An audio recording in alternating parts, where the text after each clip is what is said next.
Hello, myself Himansha. I am from MCA 6th Sem Section B. Today we discuss about some of the questions of Unix and command structure. First question: how will you copy a directory structure bar 1 to bar 2? Does it make any difference if bar 2 exists? First of all, copying file or directory, we have to use cp command. By the help of cp command, we can copy files, directory and subdirectories.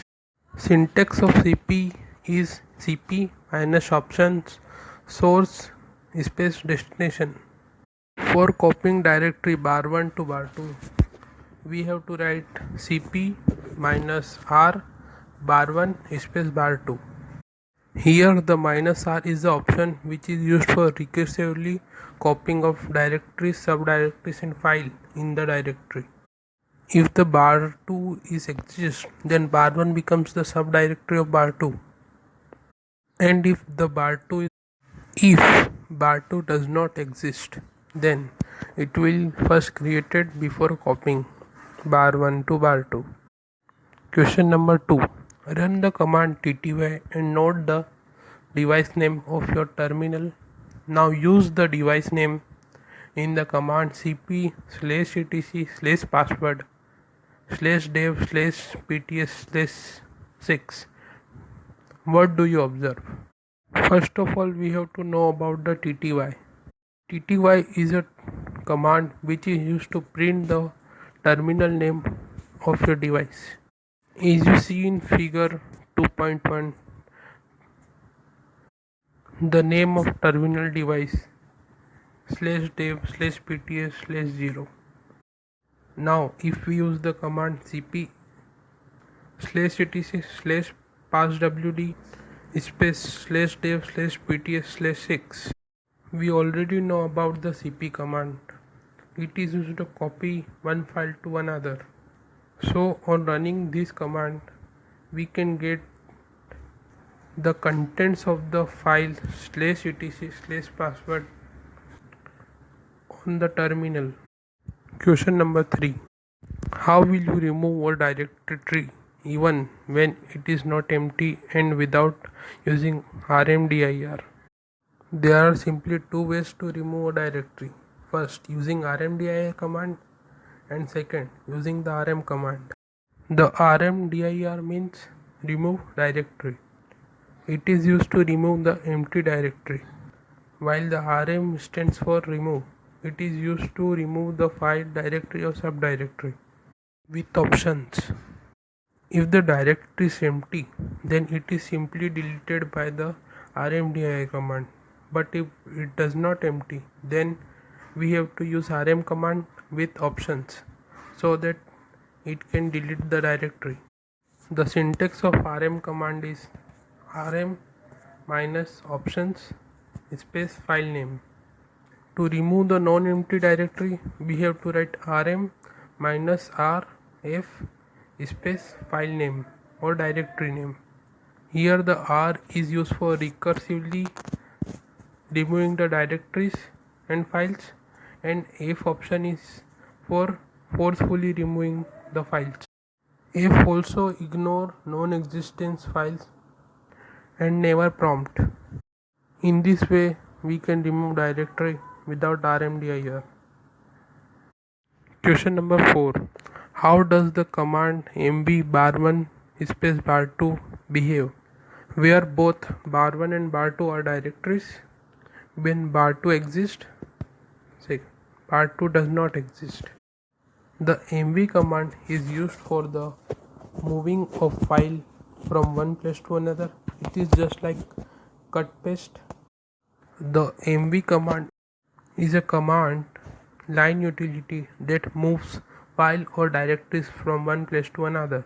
It supports moving single file, multiple files and directories. Syntax of mv command is mv space minus options space file name. The mv command is also used to rename the file. If the destination file is exist, then it becomes the subdirectory, and if the destination file does not exist, then it rename file as given name. When we run the command mv bar1 space bar2, we can get two types of result. First, if bar2 exists, then bar1 becomes the subdirectory of bar2. Second, if bar2 does not exist, then bar1 is renamed as bar2 in current directory. Question number 5th. Use the file command on files in the /dev directory. Can you group this file into two categories? First of all, file command is used to know the type of file. The file command determines the type of file. It reports the file type in human readable format. Syntax of file command is file minus options space file name. Almost all the files under the /dev directory are device files. By the help of ls command, we can list the files in the device directory /dev. By using the command file /dev ***, we can get the type of files present in the device directory or /dev directory. As you see in the figure 5.1, it can be clearly categorized into the two categories. First, block special. Second, character special. In this way, we can see the file type using a file command. Now, a command structure. A command is an instruction given by a user to a computer or an OS. In Unix, command can be divided into three parts: command, options, and argument. A command is an instruction given by a user telling a computer to do something, such as run a single program or a group of linked programs. There are two types of command: internal and external command. Internal commands are those commands which are shell built-in and directly executed by the shell. No separate process is there to run this command. Help, echo, cd, etc. are the example of internal command. The external commands are executed by the kernel, and each command has its own unique ID. These commands are not shell built-in commands. Cat, ls, etc. are the example of an external command. An option is used in the middle of the command. It is used to change the behavior of the command. As you see in the figure 8.1, the wc is a command which has an option -l. The command wc -l is used to print the number of lines in a file, while wc without options print the number of lines, characters, and words. For the small and restricted information shown to the user, the option is used. Now the argument. Argument is the last part of a command. It can be a file name or a string. There would be none, one, or more argument for a command.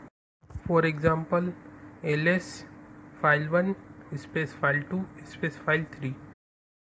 In argument to give the program some additional information such as name of a file or a string to search for. Some exceptions.